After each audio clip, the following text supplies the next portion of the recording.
नमस्ते भारत। मैं मीनाक्षी सहरावत। अभी हाल ही में कर्नाटक पुलिस के द्वारा मेरे ऊपर एक केस लगाया गया, मेरे अगेंस्ट एक एफआईआर दर्ज की गई और वो इसलिए की गई क्योंकि मैंने राष्ट्रपिता कहे जाने वाले एक व्यक्ति के ऊपर कुछ टिप्पणियाँ की।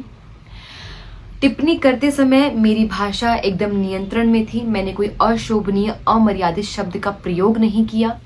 उसके बाद भी मेरे ऊपर एफआईआर हो जाता है क्योंकि मैंने इतिहासकारों के द्वारा प्रमाण और तथ्यों के आधार पर जो कुछ भी ऐतिहासिक पुस्तकों में लिखा जा चुका है वही मैंने अपने शब्दों में जनता तक पहुंचाने का प्रयास किया, इसलिए मेरे ऊपर एफआईआर हो जाता है।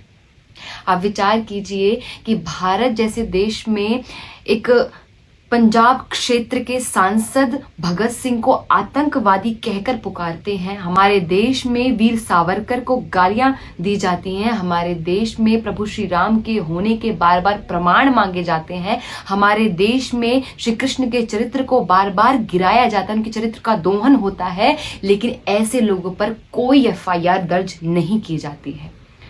आप विचार कीजिए कि हमारे देश में एक पेंटर जो माता सीता, माता लक्ष्मी और अन्य कई देवियों की नंगी तस्वीरें बनाता है, उसको पद्मश्री और पद्म भूषण से नवाजा जाता है।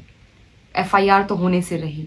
हमारे देश में मदर टेरेसा आती है, हमारे देश की संस्कृति को खराब करती है या कन्वर्जन करती है और उसको भारत रत्न मिल जाता है।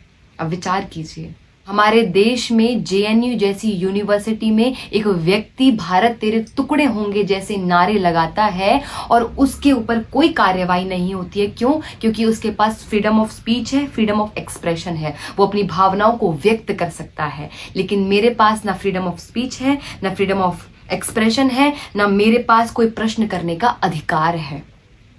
और ये प्रश्न केवल मेरा नहीं है, मेरे जैसे कई लोगों का है। क्या कि किस दस्तावेज में कहाँ ये लिखा हुआ है कि ये व्यक्ति भारत का राष्ट्रपिता है? ये कहाँ लिखा हुआ? ये प्रश्न कई लोगों का है। आप विचार कीजिए, मेरा केवल इतना कहने पर कि इस माँ भारती का कोई पुत्र तो हो सकता है, कोई सपूत तो हो सकता है, लेकिन माँ भारती का, इस राष्ट्र का कोई पिता नहीं हो सकता है। इतना कहने पर मेरे अगेंस्ट एफआईआर हो जाती है। और मैंने देखा कि जब ये केस मेरे ऊपर हुआ तो कई रिपोर्टर्स ने और कई जगह ऐसी हेडलाइंस आई कि नॉर्थ की एक वक्ता ने इस प्रकार का बयान दिया है।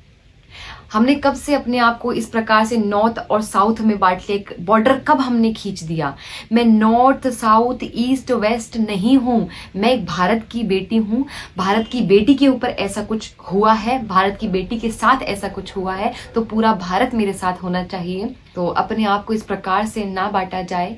और जब से ये केस हुआ है तो कई लोगों का और बहुत लोगों का मेरे पास सपोर्ट आ रहा है, निरंतर सपोर्ट आ रहा है। आप लोग बहुत सपोर्ट कर रहे हैं और इसी प्रकार से सपोर्ट करते रहिए, क्योंकि आप लोग सपोर्ट करते हैं तभी हमारे भीतर से ऐसी आवाज़ निकलती है और हम अपनी आवाज़ को लोगों तक पहुंचाने में सफल रहते हैं, क्योंकि आप लोग साथ रहते हैं। और ऐसे ही साथ रहिए, जिस प्रकार से आप हम जैसे लोगों की सहायता कर सकते हैं वैसे करिए। अपने तन से, अपने मन से, अपने धन से करते रहिए। और सबसे बड़ी बात कि जुल्म के साए में फिर लब खोलेगा कौन? यदि आज भी हम चुप रहे तो फिर बोलेगा कौन? तो हमें चुप नहीं रहना है, इसी प्रकार से अपनी आवाज़ को उठाते रहना है। नमस्ते, हरे कृष्ण।